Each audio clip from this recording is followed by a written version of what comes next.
Hello guys! Welcome to my channel again. It's me, Chella Lemon.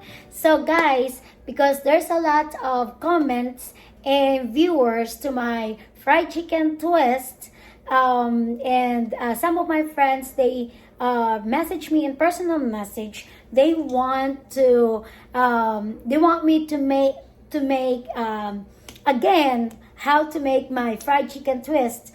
But this time, guys, I'm going to make it fast or like a short video so that it's easy for them to catch up and to watch my videos. So before that, before we're going to start, I'm going to introduce the ingredients that we're going to use, and then let's start. We need to use 1 tablespoon of garlic, 2 eggs, a teaspoon of baking powder, 1 tablespoon of flour, 4 tablespoons of cornstarch, lemongrass, bay leaves, the quarter one or the thighs with legs, chicharon, this one, 1 cup of water. So let's start. Meron na ako ditong pinakuluang tubig, yung ating lemongrass or tanglad, laurel, yung garlic natin. And then ilagay natin ang ating chicken. Ayan, ayan. Salt and pepper to taste. So,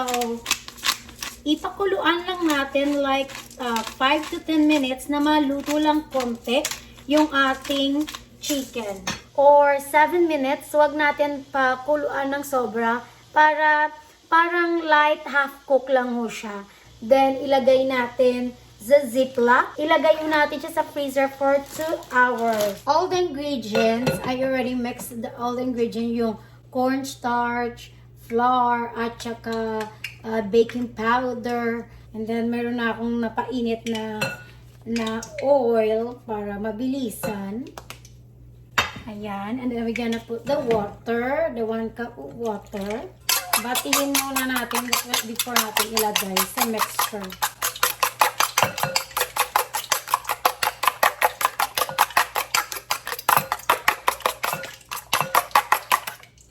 Ayan. And then, i-mix natin ulit. Ilagay natin dito sa ating mixture. And then, ilagyan lang natin ng chicharong bulaklak. Or ano bang tawag dito? Yeah. And then, pwede na natin ilagay. Ayan. Tikman ho natin yung kanyang chicken skin. Very crunchy ho siya. I love it. I love the meat inside kasi ho, parang lasang lechon siya kasi nilaga natin sa lemongrass.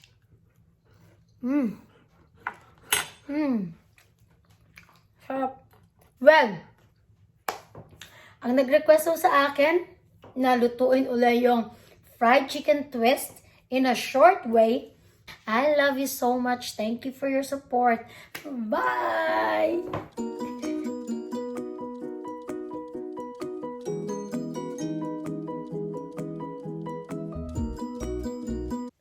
Twist!